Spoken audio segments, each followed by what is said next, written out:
तो आज का क्लास शुरू करते हैं हम लोग ऐतिहासिक काल से। प्राक और आद्य दोनों कर लिए हम लोग। बहुत कष्ट है ना असिस्टेंट को।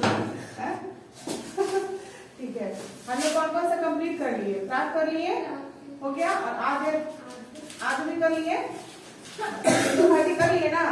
तो इसमें हम लोग क्या पढ़े थे कि इसमें कोई भी लिखित स्रोत नहीं मिला है ना। इसमें मिला जिसको पढ़ा नहीं जा सका। अब हम लोग पढ़ेंगे ऐतिहासिक काल के बारे में जिसमें लिखित स्रोत भी मिला है और उसको पढ़ा भी जा चुका है। ठीक है, पढ़ा भी जा चुका है। तो अब हम लोग क्या पढ़ेंगे? ऐतिहासिक काल के बारे में पढ़ेंगे। किसके बारे में पढ़ेंगे? आज हम लोग का यही टॉपिक होगा। ठीक है, ऐतिहासिक काल।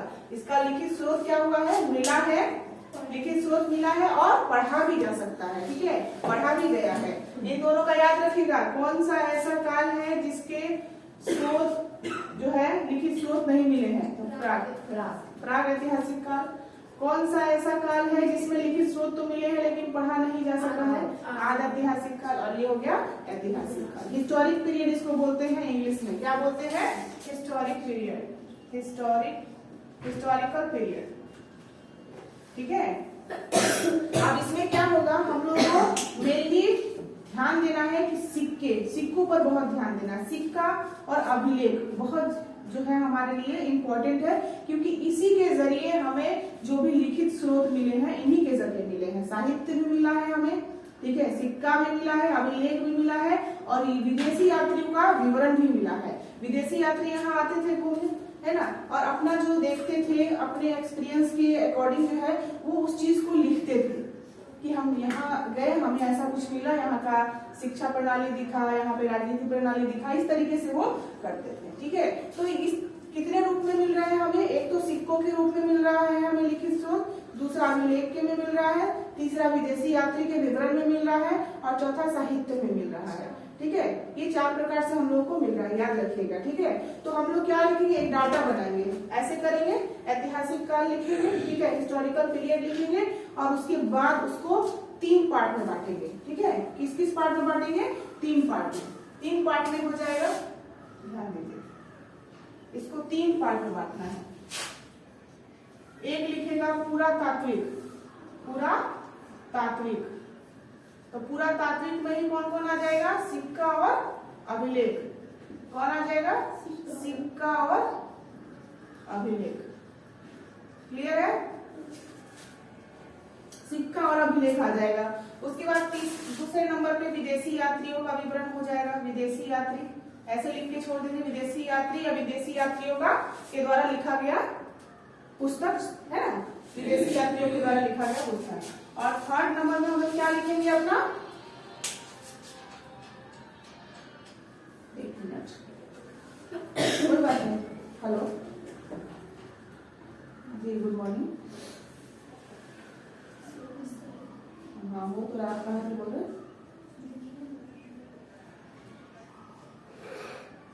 हाँ जी, तो आप आ जाइए 9 बजे, बात कर लेंगे ऑफिस में जी। 9 से 5 के बीच में आप कभी भी आ सकते हैं जी। जी, अभी सिर्फ रजिस्ट्रेशन हो रहा है। ठीक, हाँ, तो ये हो गया पुरातात्विक में सिक्का और अभिलेख, विदेशी यात्री, और उसके बाद क्या होगा हमारा? साहित्य। क्या होगा? साहित्य। अब ऑफिस का भी फोन उठाना पड़ता है, क्या करें, मजबूरी है। ठीक है, तो ये हो गया हम लोग को। अब इसके अकॉर्डिंग चलना है। ठीक है, अब यहाँ क्या है ना, ये तो हमें समझ में आ गया कि पुरातात्विक स्रोत जो होंगे वो तो या तो सिक्कों के रूप में मिले हैं हमें, या अभिलेख के रूप में मिले हैं। अभिलेख समझ रहे हैं ना, अशोक के अभिलेख मिले हुए हैं। अशोक ने क्या किया था? अभिलेख कैसे लिखवाया था? वो तो मिला है ना, पत्थरों पे जो लिखा हुआ, उकेड़ा हुआ चीज जो है, संदेश जो है लिखकर अलग अलग जगहों पे लगाए। ये भी हम लोग पढ़ेंगे कौन कौन सा अभिलेख कहाँ है। ठीक है, उसके बाद विदेशी यात्री जैसे हुआ, सिंह हुआ, है ना, इब्न बतूता हुआ, ये सब कहाँ से आए, उन्होंने क्या देखा? मेगास्थनीज थे, है ना, तो उन्होंने मेगास्थनीज आए तो उन्होंने बुक लिख दिया इंडिका, है ना, उन्होंने बताया। तो उन्होंने क्या बताया? मौर्य काल के टाइम का सारा बता दिया, मगध में जो हो रहा था बता दिया। तो इस तरीके से विदेशी यात्री में हम लोग जानेंगे। और आप लोग को जो है ना डिटेल में नहीं जानना है, ठीक है। डिटेल में मुझे जब बीपीएससी के लिए या यूपीएससी के लिए क्लास लेना पड़ेगा ना, तो डिटेल में बताऊंगी। आप लोगों को बस ये जानना है कि विदेशी यात्री में विदेशी यात्री का नाम उन्होंने कौन सा बुक लिखा था, पुस्तक लिखा था, ये बस इतना ही बताऊंगी। एक्सेस लोड अभी नहीं देना है आप लोगों को ऊपर। फिर यहाँ साहित्य में, तो साहित्य दो प्रकार से पाया जाएगा, है ना, एक गैर धार्मिक और एक धार्मिक हो जाता था। साहित्य भी दो प्रकार से लिखा जाता था, एक लिखा जाता था गैर धार्मिक और एक हो जाता था क्या, धार्मिक हो जाता था। तो गैर धार्मिक में क्या हो जाएगा, गैर धार्मिक में मतलब सिर्फ जो उस जगह के बारे में बताना, उस जगह के शासन के बारे में बताना, वो किसी धर्म विशेष पे नहीं रहेगा आधारित, ठीक है। जैसे कि अब चरक संहिता क्या है, मेडिसिन से दिया गया है, मेडिसिन से जुड़ा तो गैर धार्मिक में आ गया ना, है ना। तो जैसे कि अब इबन बतूता का जो है रहला नाम है ना, वो सब तो क्या है, गैर धार्मिक है, वो सिर्फ उस जगह के बारे में बताता है, उस किसी धर्म से जुड़ा हुआ नहीं है। लेकिन जब धार्मिक में जाएंगे तो हमें क्या हो जाएगा, धर्म से जुड़ा हुआ इतिहास मिलेगा, ठीक है। जैसे हम लोग बोले थे ना, विश्व का सबसे बड़ा महाकाव्य कौन था, महाभारत था, तो महाभारत क्या हो गया, धर्म से जुड़ा हुआ हो गया, तो धार्मिक साहित्य हो गया। तो इस तरीके से हम लोग पढ़ेंगे, तो आप इस तरीके से डाटा बनाना शुरू कीजिए, ठीक है। यहाँ बना लिए। अब यहाँ साहित्य में क्या लिख लीजिएगा, साहित्य में दो प्रकार के मिलेंगे आपको, गैर धार्मिक और यहाँ हो जाएगा धार्मिक। मैंने बता दिया ना, गैर धार्मिक किन किन पुस्तकों को बोलेंगे और धार्मिक किसको बोलेंगे। जैसे हम लोग बुक का नाम लेंगे ना, आपको उसको समझ में आने लगेगा कि ये कौन सा डिपार्टमेंट में जा रहा है, गैर धार्मिक में जा रहा है कि धार्मिक में जा रहा है, ठीक है। अब धार्मिक में भी क्या हो जाएगा, आपको दो प्रकार का आपको पार्ट बटेगा, लिखिए। धार्मिक में बांटिएगा दो पार्ट और फिर गैर धार्मिक का बताएंगे तब लिखिएगा, ठीक है। धार्मिक में दो पार्ट कर लीजिए।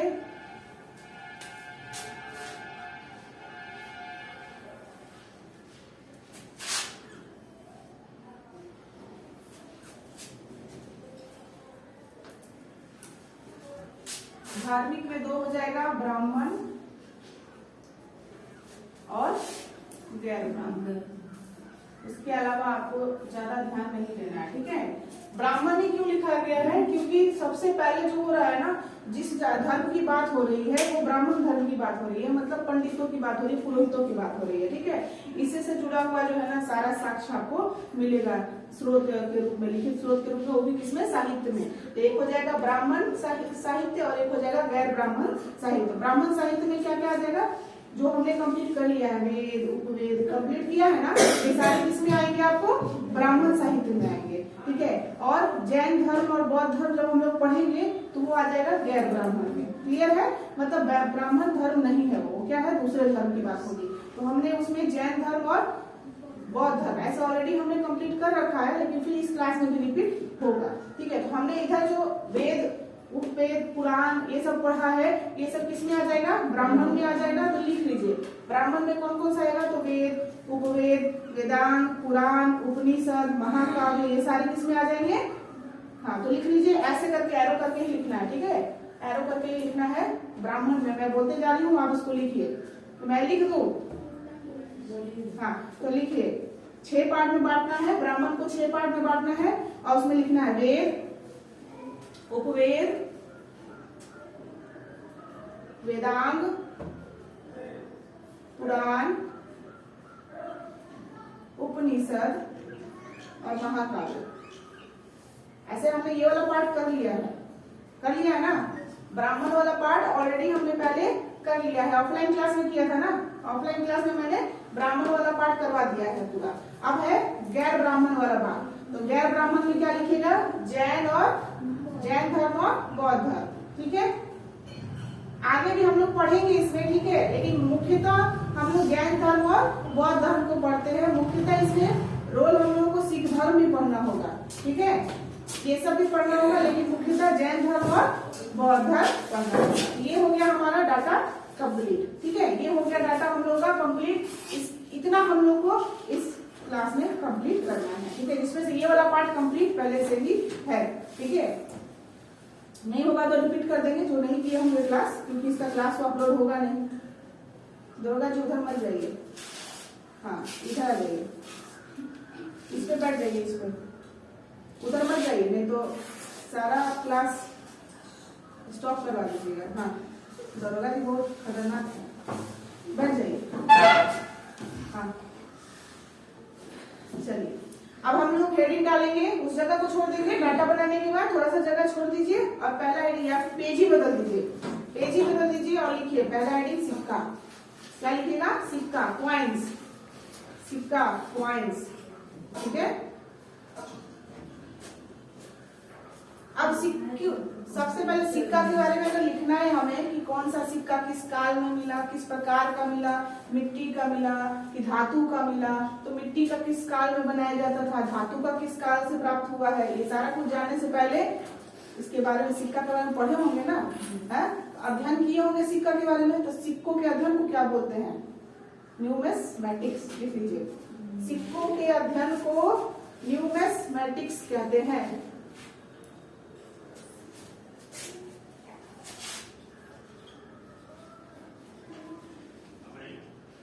न्यूमिस्मैटिक्स।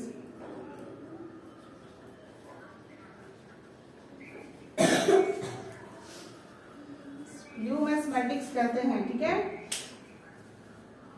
तो सिक्कों के study of coin is called numismatic, सिक्कों के अध्ययन को न्यूमिस्मैटिक कहते हैं। हो गया? चलो, सबसे पहला जो सिक्का हम लोगों को मिला सिंधु सभ्यता में वो टेराकोटा का बना हुआ था, मतलब मिट्टी का बना हुआ था, है ना, लाल रंग का मिट्टी जो होता था उसका बना हुआ था। तो लिख लीजिए सिंधु सभ्यता में टेराकोटा का बना सिक्का प्राप्त हुआ था। सिंधु सभ्यता में टेराकोटा का सिक्का, टेराकोटा का सिक्का क्या था? टेराकोटा का सिक्का मिट्टी से बना प्राप्त हुआ था, मिट्टी से बना प्राप्त हुआ था। ठीक है, उसके बाद जो सिक्का आया वो आपको जैसे कि कोई आटा का उपयोग करते हैं आप लोग, है ना, रोटी बनाने के लिए, तो उसका लोई काटते हैं, गोला करते हैं, गोला करने के बाद उसको चपटा कर देते हैं मार के। ठीक है, वो भी छोड़ दीजिए। आजकल छठ पर्व में जो है ठकुआ, ठेकुआ और खजूर बनते हैं, तो उसको क्या करते हैं हम लोग, किसी आकृति वाले से दाब देते हैं तो उस पर आकृति आ जाता है, तो उसको आहत सिक्का बोलते हैं। क्या बोलते हैं? आहत। उस प्रकार से बनाया गया सिक्का आहत सिक्का होता था। ठीक है, मेटल का होगा या मिट्टी का होगा जो होगा, लेकिन उसपे क्या होगा, आकृति वाले से उसको दाब दिया जाता था जिससे उसपे छाप आ जाता था, तो उसको आहत सिक्का बोलते थे। क्या बोलते थे? आहत सिक्का। तो मौर्य काल के समय, लिख लीजिए मौर्य काल, दूसरा पॉइंट है ये। ठीक है, मौर्य काल के समय आहत या पंचमार्ग सिक्के का प्रयोग हुआ। आहत या पंच मार्ग, पंच मार्क मतलब पंच से मार के जो मार्क हो गया, पंच मार्क हो गया, है ना, उसको हम मोहर से दाब के हमने उस पर आकृति उकेर दिया, तो आहत को ही क्या बोलते हैं? आहत को ही पंचमार्क में बोलते हैं का प्रयोग हुआ था। तो आहत या पंचमार्क सिक्कों का उपयोग किस काल में हुआ है? मौर्य काल में हुआ है। ठीक है, इस पे ध्यान रखना है कि इन सिक्कों पर जो था कुछ लिखा हुआ नहीं होता था, कुछ लिखावट नहीं होता था, बस उस पर आकृति छपा हुआ होता था। ठीक है, आकृति छपा हुआ होता था लेकिन कोई लिखावट नहीं होता था। तो आपको क्या ध्यान रखना है कि मौर्य काल में पाए गए आहत सिक्कों पर कोई आकृति नहीं होती थी, सॉरी कोई लिखावट नहीं होती थी, सिर्फ आकृति होती थी, चित्र बने होते थे।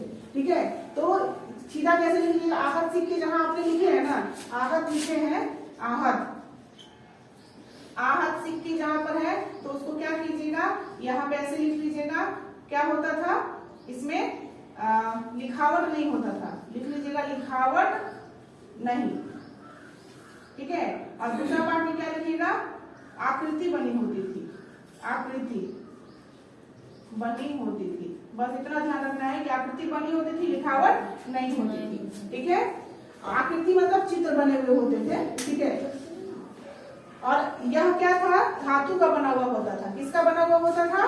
आहत सिक्के जो थे वो धातु के बने हुए होते थे। तो आपसे पूछेगा कि धातु के बने पहले सिक्के, ठीक है, सबसे पहली बार धातु के बने हुए सिक्के किस काल में उपयोग हुए थे? मौर्य काल में। ठीक है, ये भी ध्यान होना चाहिए, धातु का बना हुआ सिक्का सबसे पहले मौर्य काल में, लेकिन सोने का सिक्का सबसे पहले कब हुआ था?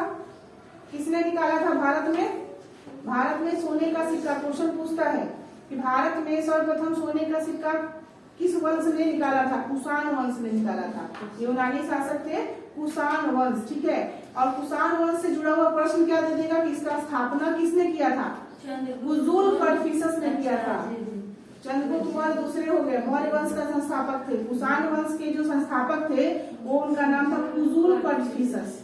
ठीक है, लेकिन सिक्का जो पंच किए थे, सिक्का जो निकाले थे, उनका नाम था विम कडफिसस। लिख लीजिए, सोने का सिक्का, नोट डाल के लिखिए, जब भी अलग से इंपॉर्टेंट लिखवाऊंगी उसको नोट डाल के लिखना है। कितना का नोट? 500 का नोट। तो नोट डाल के लिख लीजिए और लिख लीजिए, सोने का सिक्का प्रथम बार भारत में कुषाण वंश ने जारी किया था। कुषाण वंश ने जारी किया था। और कुषाण वंश में उस समय राजा कौन थे जिन्होंने सिक्का जारी किया? विम कडफिसेस। विम कडफिसेस। लेकिन कुषाण वंश का संस्थापक कुजुल कडफिसेस था। कुजुल कडफिसेस लिख लेंगे, इतना कि लिख दो, हो जाएगा। यहाँ पे W छूट गया है, लिख ही देती हूँ ना, कहाँ लिखो? ठीक है, तो सोने का सिक्का प्रथम बार भारत में कुषाण वंश के द्वारा जारी किया गया। राजा उस समय जारी करने वाले राजा विम कडफिसेस थे। विम कडफिसेस। कुषाण वंश का संस्थापक कुजुल कडफिसेस। हो गया, इतना ही याद रखना है आपको। कुषाण वंश से जुड़ा हुआ इतना आएगा। कुषाण वंश का जो है ना आपका चर्चा आगे भी आएगा, आगे भी आएगा, ठीक है। बौद्ध धर्म जब पढ़ेंगे ना तब आएगा चर्चा इसका। कुजुल, कुजुल, कुजुल, कुजुल, कुजुल कडफिसेस, कुजुल,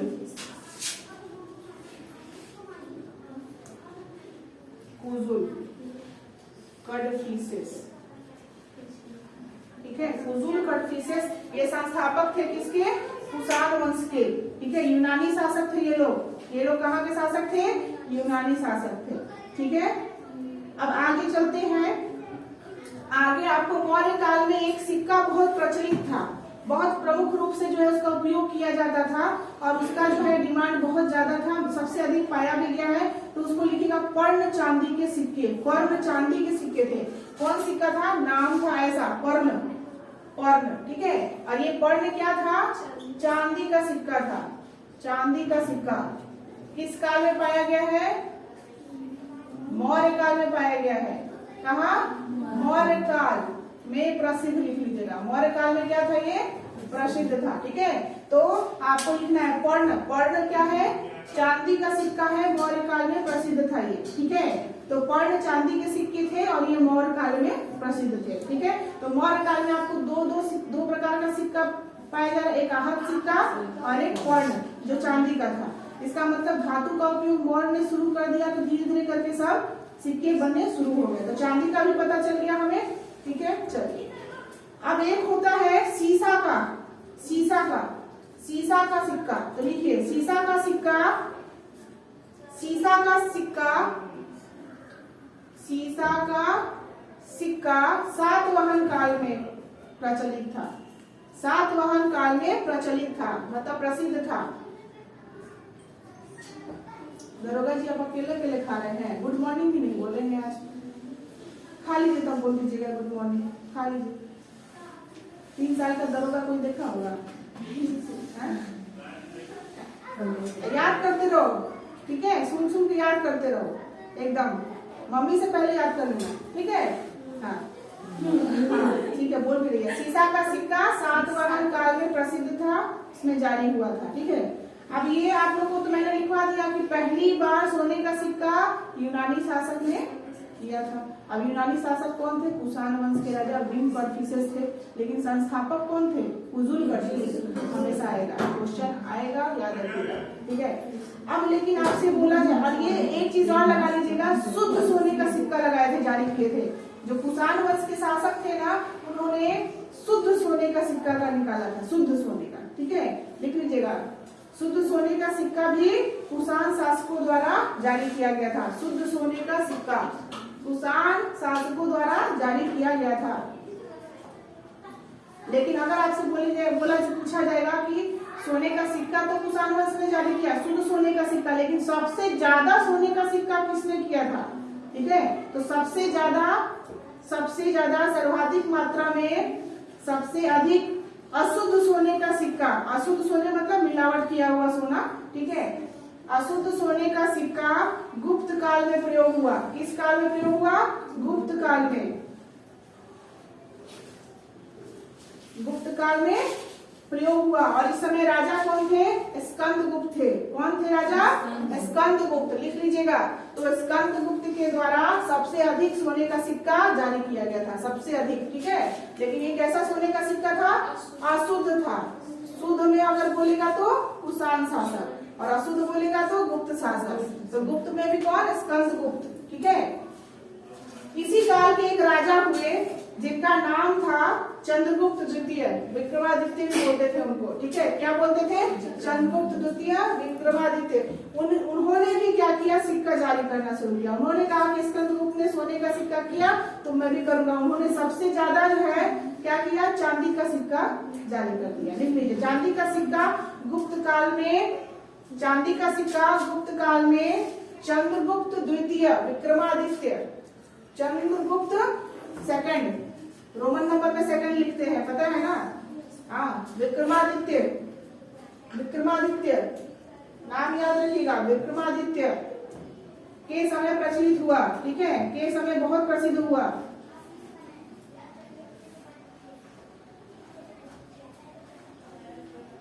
उसके बाद गुप्त शासक में एक आए समुद्रगुप्त। ठीक है, लिख लीजिए समुद्रगुप्त। उसके बाद का लिखिएगा समुद्रगुप्त। पहला क्या हुआ? ध्यान से याद कर लीजिए। स्कंदगुप्त ने क्या किया? अशुद्ध सोने का सिक्का जो है ना सर्वाधिक मात्रा में प्रयोग करवाया। ठीक है, उसके बाद हमारे यहाँ चंद्रगुप्त द्वितीय, विक्रमादित्य, उन्होंने चांदी के सिक्कों का प्रचलन किया।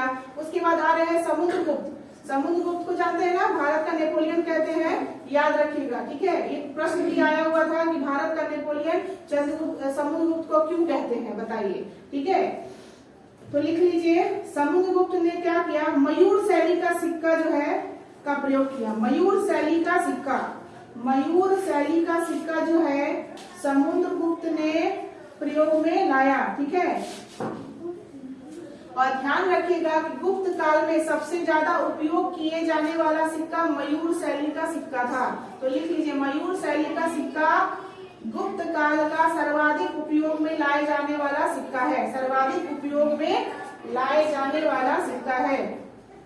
तो आपसे पूछेगा गुप्त काल में, ठीक है, कौन सा सिक्का अधिक प्रचलित था?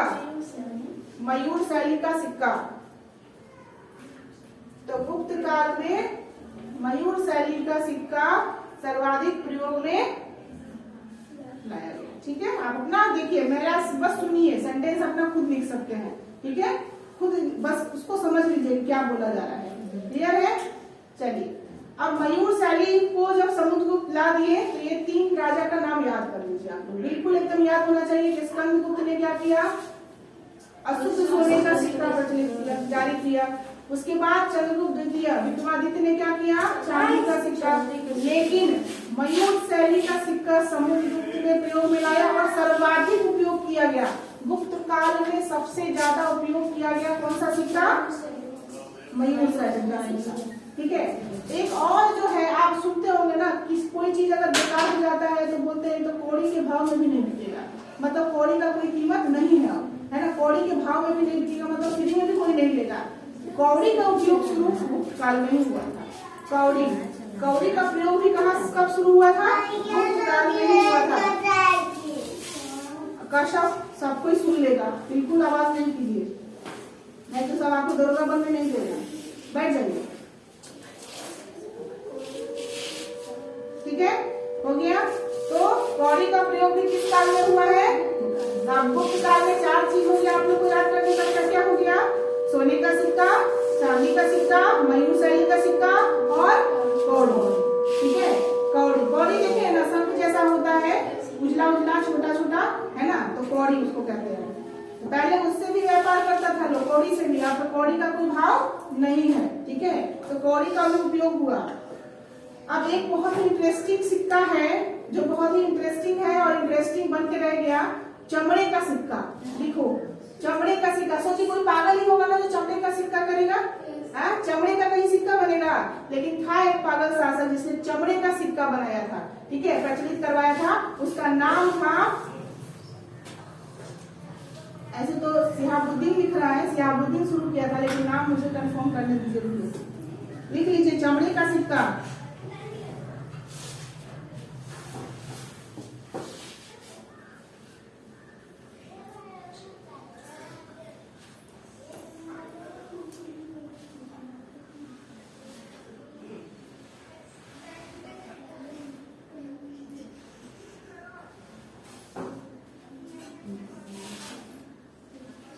चमड़े का सिक्का जो है हुमायूं के शासन काल में शिहाबुद्दीन ने प्रारंभ किया था। ठीक है,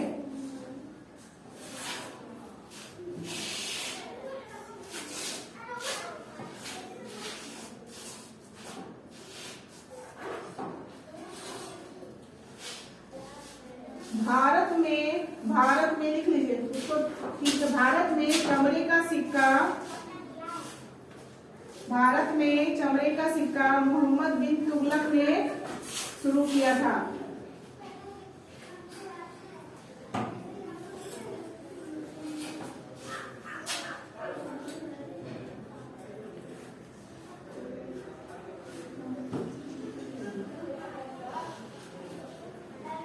ठीक है,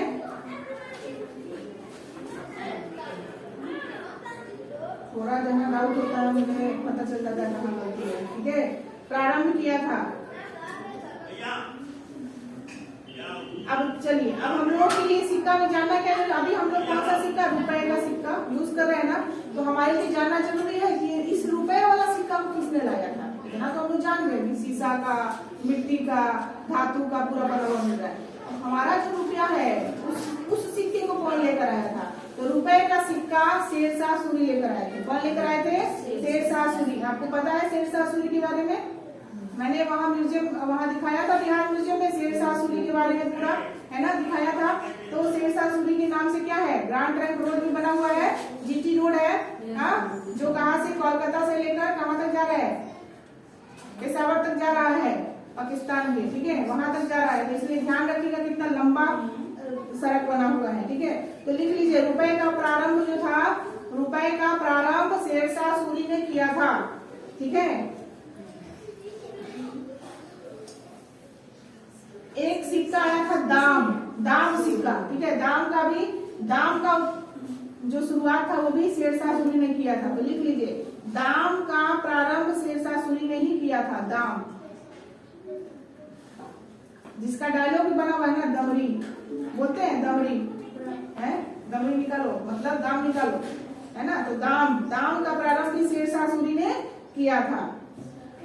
उसके बाद आप लोग जो है कभी कभी डाकुओं के बारे में सुनते होंगे, तो क्या उसमें आता है कि इतने का जेवर, इतना का असरफी जो है ना लूट के ले गया डाकू। पहले समय के बाद जब भी प्राचीन बात होती है तो इसमें असरफी का नाम आता है। असरफी प्रकार का सिक्के के जैसे स्ट्रक्चर होता था, तो असरफी का प्रारंभ भी शेरशाह सूरी ने किया था। सोने का असरफी बनाया था। क्या बनाया था? सोने का असरफी। सोने का असरफी का शुरुआत भी शेरशाह सूरी ने किया था। तो ये रहा हम लोगों का सिक्के के बारे में। ठीक है, सिक्के के बारे में हम लोगों को इतना जानकारी ले लेना है। जगह छोड़ दीजिएगा, और भी लिखवा सकती हूँ मैं। ठीक है, जगह छोड़ दीजिएगा। हो गया। अब आता है सिक्का जब हमारा हो गया तो अब क्या आएगा? अभिलेख। तो हेडिंग डाल दीजिए अभिलेख। अभिलेख फटाफट लिखना शुरू कीजिए, हाथ चलाइए एकदम जल्दी। अभिलेख, अभिलेख को कहते हैं इंस्क्रिप्शन। क्या बोलते हैं? इंस्क्रिप्शन। अभिलेख को क्या बोलते हैं? इंस्क्रिप्शन। इंस्क्रिप्शन मिलेगा बहुत जगह लिखा हुआ आपको, या बहुत जगह एपिग्राफ मिलेगा। क्या मिलेगा?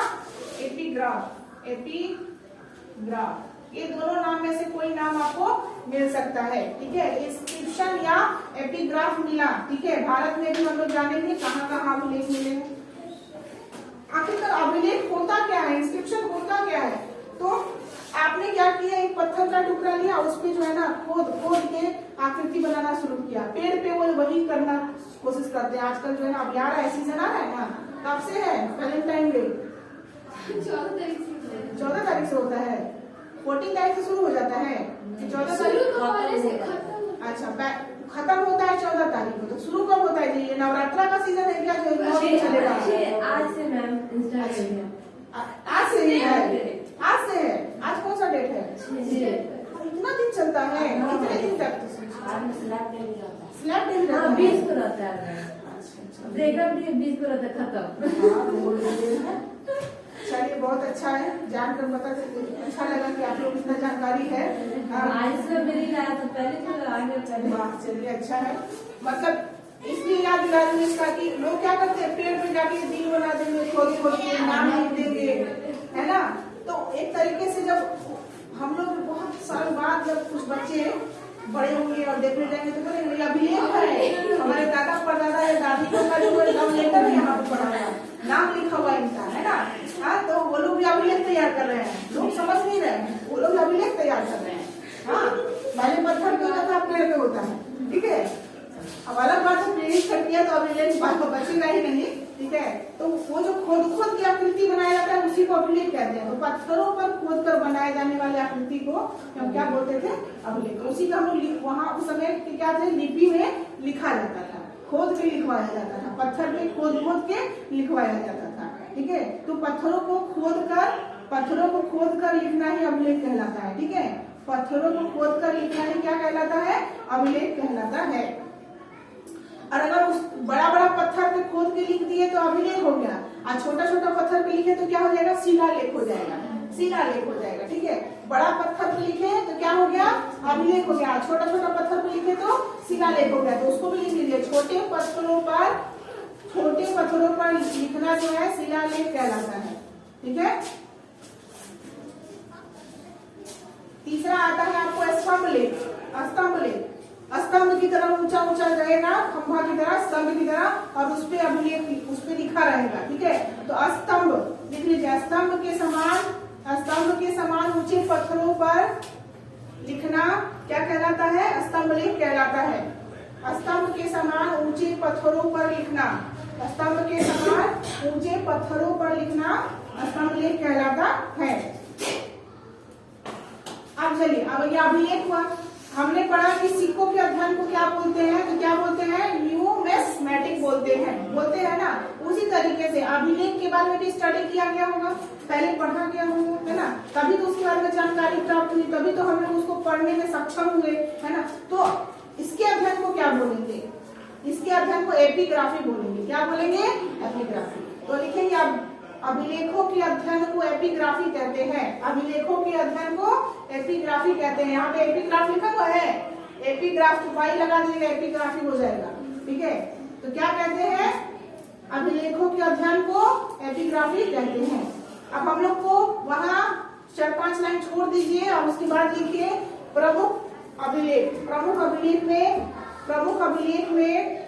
पहला टॉपिक में लिख लीजिए, पहले स्टार डाल के, कि विश्व में अभिलेख लिखने का प्रारंभ कहाँ से हुआ था? विश्व में अभिलेख लिखने का प्रारंभ ईरान के शासक ने किया था, ठीक है। ईरान कहाँ है? एशिया में। किसके बगल में है? ईरान के बगल में ईरान है। कोई ओशन का नाम बता दीजिए, कोई भी लेक का नाम बता दीजिए कि ईरान के आसपास में कोई इंडिकेशन बताइए, कुछ याद हो आपको? आसपास में कुछ बताया है मैंने? गल्फ ऑफ ओमान के ऊपर, ठीक है। इसके आसपास का आप डायरेक्शन बता रहे हैं, वेरी गुड, ठीक है। आपको ध्यान रखना है कि किस जगह पे है। अरेबियन प्लेट्यू के पास, अरेबियन प्लेट्यू, है ना, अरब का जो प्रायद्वीप है वहीं पर, उसी के आसपास है। तो लिख लीजिए, विश्व में अभिलेख लिखने का प्रारंभ ईरान के शासक ने किया था, और शासक का नाम था डेरियस। क्या नाम था शासक का? डेरियस। तो अभिलेख लिखने का सबसे पहले विश्व में, पूरे विश्व की बात हो रही है, ईरान में शुरू हुआ, और ईरान के राजा डेरियस ने शुरुआत किया था। डेरियस, ठीक है।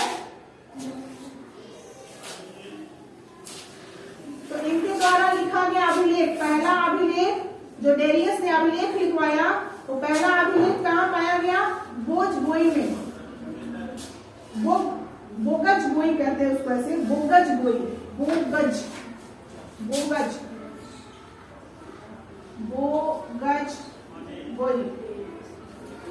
गोई में पाया गया, ठीक है।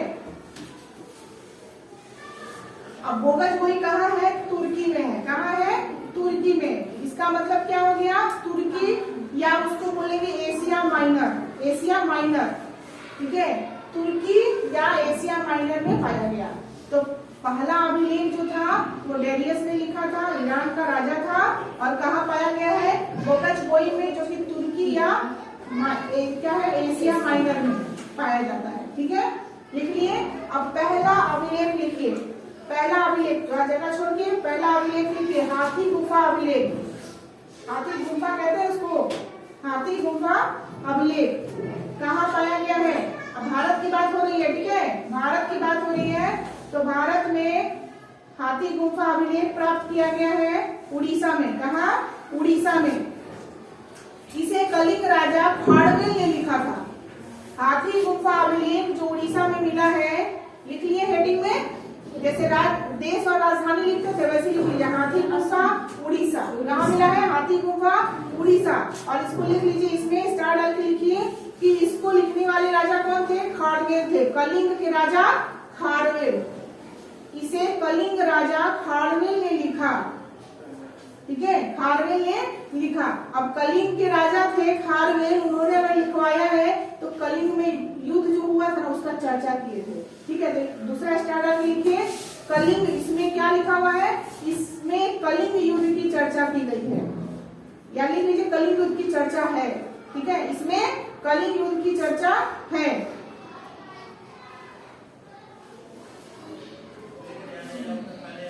और जब युद्ध हुआ था, जिस युद्ध की चर्चा हो रही है, इन्होंने लिखवाया है, तो अब खुद तो रहे नहीं होंगे ना, हाँ। तो जब युद्ध हो रही थी तो उस समय कलिंग का कौन राजा था? लिख लीजिए, युद्ध के समय कलिंग का राजा नंदराज था,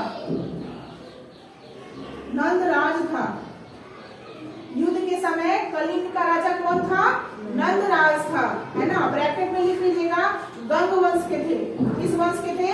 गंग वंश के थे, गंग वंश के थे, गंग वंश के थे। नहीं समझ आ रहा है? आया ना? क्या समझ में आया?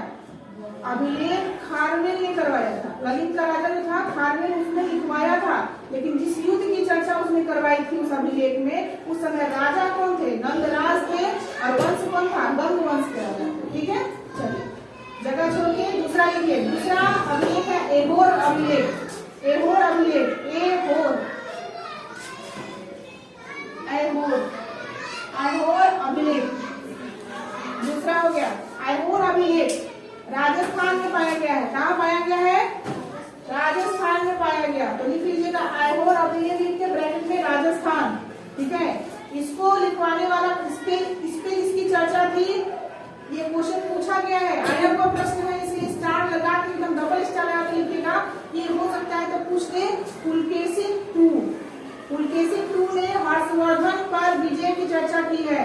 पुलकेशिन II ने हर्षवर्धन पर विजय की चर्चा की है। इसका मतलब पुलकेशिन जीते, उस युद्ध में क्या हुआ होगा? पुलकेशिन II जो है जीते और हर्षवर्धन हार गए होंगे, उन्हीं के विजय की चर्चा हुई, हर्षवर्धन पर विजय की चर्चा की है। तो एहोर अभिलेख में इस पर किसके विजय की चर्चा है? पुलकेशिन II का हर्षवर्धन के विजय की चर्चा है, ठीक है। तीसरा अभिलेख लिखिए, तीसरा अभिलेख लिखिए जूनागढ़ अभिलेख, जूनागढ़ अभिलेख, जूनागढ़ अभिलेख गुजरात में। याद रखिएगा अभिलेख कहीं, जहां जहां स्थान बता रही याद होना चाहिए। गुजरात में जूनागढ़ अभिलेख कहाँ है? गुजरात में। इसमें रुद्रदामन ने, ठीक है, एक राजा है रुद्रदामन, सुदर्शन झील की चर्चा की है। इसमें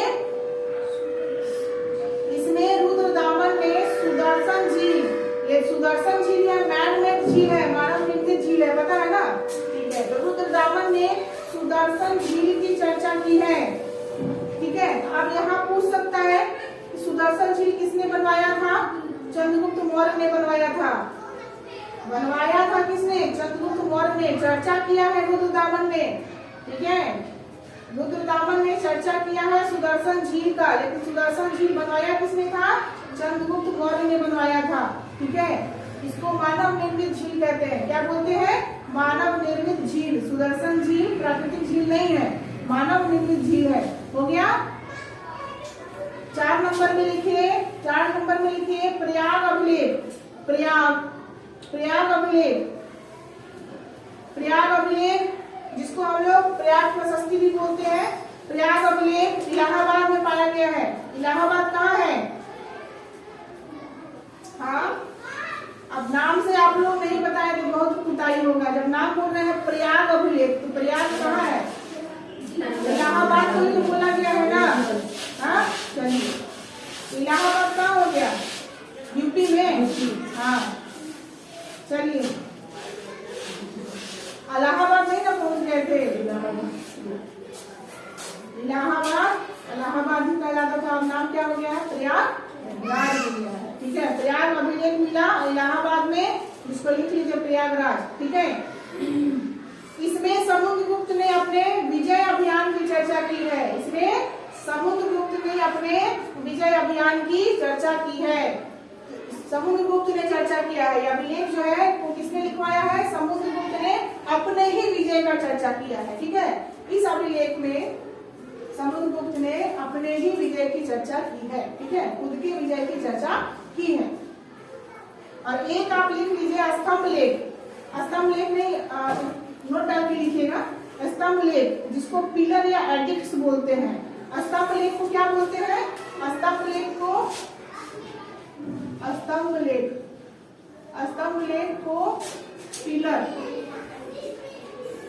पिलर या एडिक्ट्स बोलते हैं। ठीक है, पिलर या एडिक्ट्स बोलते हैं, एडिक्ट्स। ठीक है, अब ये स्तंभ पिलर जब बोल रहे हैं तो पिलर क्या होता है, लंबा लंबा होता है, तो यह आकृति में लंबे लंबे होते हैं। ठीक है, यह आकृति में लंबे लंबे होते हैं। और दूसरा पॉइंट में लिखिएगा हेलियोडोटस। हेलियोडोटस, जिसको हम लोग भारत में गरुड़ ध्वज स्तंभ लेख कहते हैं। क्या बोलते हैं, गरुड़ ध्वज स्तंभ लेख, जो कि मध्य प्रदेश में पाया गया है। कहाँ पाया गया है, तो नाम क्या लिखे, हेलियोडोटस। हेलियोडोटस। ठीक है, जिसको हम लोग क्या बोलते हैं, गरुड़ ध्वज स्तंभ लेख, मध्य प्रदेश में पाया गया है। गरुड़ ध्वज स्तंभ लेख मध्य प्रदेश में पाया गया है। इसमें भागभद्र ने भागवत धर्म की जानकारी दी है। इसमें भागभद्र